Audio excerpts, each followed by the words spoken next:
तो हेलो दोस्तों, स्वागत है आपका हमारे और एक नए वीडियो में। तो आज का पहला न्यूज निकल के आ रहा है यूएफसी का वेल्टरवेट डिवीजन से। तो यूएफसी का वेल्टरवेट चैंपियन जैक डेला मेडिलिना वो अपना वेल्टरवेट चैंपियनशिप का बेल्ट को डिफेंड करने वाला है फॉर्मर लाइटवेट चैंपियन इस्लाम मकाचेव के साथ यूएफसी 322 में मेडिसन स्क्वायर गार्डन नवंबर 15 को। ये तो आपको पता है क्योंकि इसके बारे में खबीब ने ऑलरेडी अनाउंसमेंट कर दिया है कि ये फाइट होने वाला है यूएफसी 322 में मेडिसन स्क्वायर गार्डन नवंबर 15 को। तो ये तो आप लोगों को सभी को पता है, लेकिन जो आप लोगों को पता नहीं है इस इवेंट के बारे में वो मैं आपको बताने वाला हूँ इस वीडियो में। तो सुनने में ये आ रहा है कि यूएफसी वाले प्लानिंग कर रहा है कि मेडिसन स्क्वायर गार्डन में और एक वेल्टरवेट डिवीजन का फाइट बनाया जाए, जो कि होगा between former welterweight champion Leon Edward और यान गेरी के बीच में। हाँ दोस्तों, ये आप सही सुन रहे हो, यूएफसी वाले ये प्लानिंग कर रहा है कि इन दोनों के बीच में वो नवंबर 15 को ये फाइट बनाया जाए बिटवीन लियोन एडवर्ड वर्सेस यान गेरी के बीच में। अभी ये कोई ऑफिशियल न्यूज नहीं है, ये बस रूमर्स के तरफ से हमें पता चला है कि यूएफसी वाले यही फाइट बनाने वाला है यूएफसी 322 में। तो देखते हैं इन फ्यूचर में ये फाइट होता है या नहीं। लेकिन दोस्तों आप बताना, अगर ये फाइट हुआ तो आपको क्या लगता है दोस्तों, कौन जीतने वाला है, लियोन एडवर्ड या फिर यान गेरी? आप किसको जीतता हुआ देख रहे हैं अगर ये फाइट हुआ तो क्या इन फ्यूचर में former bantamweight champion Sean O'Malley जा सकता है फेदरवेट डिवीजन में? तो इसी के बारे में जब शॉन ओमेली से पूछा गया है क्या शॉन ओमेली आप इन फ्यूचर में जा सकते हैं वो फेदरवेट डिवीजन में बैंटमवेट डिवीजन को छोड़ के, तो इसी को लेके शॉन ओमेली ने जवाब दिया है कि इन फ्यूचर में मैं जा सकता हूँ वो फेदरवेट डिवीजन में, इसलिए कि मेरे लिए वेट कट करना बहुत ही इजी होगा वो फेदरवेट डिवीजन में। बैंटमवेट डिवीजन में मेरे लिए थोड़ा हार्ड होता है, लेकिन अभी के लिए मैं बैंटमवेट डिवीजन में ही रहना चाहूँगा, इसलिए कि बैंटमवेट डिवीजन में ही अभी फिलहाल के लिए मुझे बहुत कुछ साबित करना है और मेरे लिए इन फ्यूचर में बहुत ही बड़ा फाइट यूएफसी वाले प्लानिंग करके रखा है वो बैंटमवेट डिवीजन में। तो अभी के लिए तो मैं बैंटमवेट डिवीजन को छोड़ के कहीं नहीं जाने वाला हूँ। मैं भी इन फ्यूचर में मैं जा सकता हूँ वो फेदरवेट डिवीजन में, लेकिन अभी के लिए मुझे बहुत कुछ काम करना है वो बैंटमवेट डिवीजन में। तो ये कहना था शॉन ओमेली के तरफ से कि शॉन ओमेली क्या जा सकता है वो फेदरवेट डिवीजन में बैंटमवेट डिवीजन को छोड़ के। तो इसके बारे में दोस्तों आपको क्या लगता है? क्या आपको लगता है कि बैंटमवेट डिवीजन में ही शॉन ओमेली को रहना चाहिए या फिर शॉन ओमेली को चला जाना चाहिए वो फेदरवेट डिवीजन में? और अगर बैंटमवेट डिवीजन में ही शॉन ओमेली रहना चाहता है तो आप बताना दोस्तों, आप किसके साथ शॉन ओमेली को फाइट करता हुआ देखना चाहेंगे इन फ्यूचर में।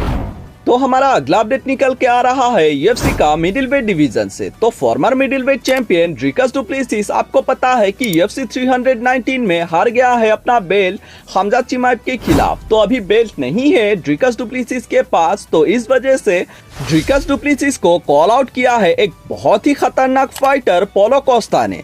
हाँ दोस्तों, ये आप सही सुन रहे हो, पोलो कोस्टा ने कॉल आउट किया है ड्रिकस डुप्लेसिस को फाइट करने के लिए यही 2025 में ही। पोलो कोस्टा ने कहा है कि मेरा और एक फाइट बाकी है बिफोर क्रिसमस, तो क्रिसमस से पहले मैं और एक फाइट करना चाहता हूँ इसी साल। तो इस वजह से मैं चाहता हूँ कि मैं फाइट करूँ ड्रिकस डुप्लेसिस के साथ।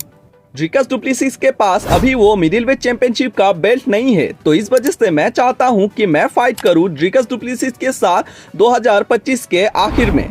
तो ये कहना था पोलो कोस्टा के तरफ से ड्रिकस डुप्लेसिस को कि ड्रिकस डुप्लेसिस के साथ पोलो कोस्टा फाइट करना चाहता है इसी साल। तो क्या दोस्तों आपको लगता है कि पोलो कोस्टा के साथ ड्रिकस डुप्लेसिस फाइट करने में इंटरेस्टेड होगा? और अगर इंटरेस्टेड हुआ भी तो क्या आप ये फाइट देखना चाहेंगे दोस्तों? और आपको क्या लगता है दोस्तों, कौन जीतेगा अगर ये फाइट हुआ भी बिटवीन ड्रिकस डुप्लेसिस और पोलो कोस्टा के बीच में? आप किसको जीतता हुआ देख रहे हैं वो जरूर हमारे साथ शेयर कीजिएगा कमेंट सेक्शन में।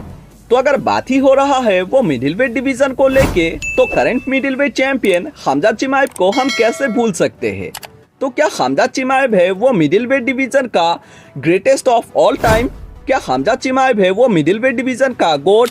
क्या खमजात चिमाएव को कोई भी हरा नहीं सकता है वो मिडिलवेट डिवीजन में? तो ये कहना मेरा नहीं है, ये कहना है फिराज ज़हाबी का। अगर आपको नहीं पता कि फिराज ज़हाबी कौन है तो मैं आपको बता दूं, ये है वन ऑफ द गोट में से एक जॉर्ज सेंट पियर का कोच। तो जॉर्ज सेंट पियर का कोच फिराज ज़हाबी को लगता है कि हमजा चिमाएव है ग्रेटेस्ट ऑफ ऑल टाइम वो मिडिल वेट डिवीजन का। फिराज ज़हाबी को नहीं लगता है कि मिडिल वेट डिवीजन में कोई भी ऐसा बंदा है जो हरा सकता है हमजा चिमाएव को अभी या पास्ट में। फिराज ज़हाबी को लगता है कि हमजा चिमाएव का अगर फाइट हो जाता एंडरसन सिल्वा के साथ, एंडरसन सिल्वा के प्राइम में, तो भी हमजा चिमाएव इजीली हरा देता एंडरसन सिल्वा को। फिराज ज़हाबी ने कहा है कि वो मिडिल वेट डिवीजन का हिस्ट्री में ऐसा कोई भी फाइटर नहीं है जो हरा सके वो हमजा चिमाएव को। हमजा चिमाएव इजीली हरा सकता है Anderson Silva, Israel Adesanya, Dricus Du Plessis, ये सबको इजीली हरा सकता है उन लोगों का प्राइम में। हमजा चिमाएव है वो मिडिल वेट डिवीजन का खबीब नूरमागोमेदोव। जिस तरह से खबीब नूरमागोमेदोव ने वो लाइट वेट डिवीजन में अपना डोमिनेशन दिखाया है, कुछ उसी तरह से हमजा चिमाएव भी है वो डोमिनेटर वो मिडिल वेट डिवीजन का। और मुझे नहीं लगता है कि वो मिडिल वेट डिवीजन में कोई भी ऐसा फाइटर है और होगा इन फ्यूचर में जो कि हरा सके वो हमजा चिमाएव को। तो ये कहना था फिराज ज़हाबी के तरफ से हमजा चिमाएव को लेके कि हमजा चिमाएव है गोट वो मिडिल वेट डिवीजन का। फिराज ज़हाबी को नहीं लगता है कि एंडरसन सिल्वा भी हरा पाता हमजा चिमाएव को अपने प्राइम डेज में। तो ये कहना था फिराज ज़हाबी के तरफ से हमजा चिमाएव के बारे में। तो इस बारे में दोस्तों आपको क्या लगता है, क्या मिडिल वेट डिवीजन में ऐसा कोई भी फाइटर नहीं हुआ अभी तक जो हरा पाएगा हमजा चिमाएव को? क्या हमजा चिमाएव है वो मिडिल वेट डिवीजन का खबीब नूरमागोमेदोव? तो इस बारे में दोस्तों आपको क्या लगता है वो जरूर हमारे साथ शेयर कीजिएगा कमेंट सेक्शन में। तो आज के लिए इतना ही था। होप आपको ये वीडियो अच्छा लगा। अगर अच्छा लगा हो तो लाइक, शेयर एंड सब्सक्राइब कीजिएगा। तो आज के लिए थैंक यू सो मच।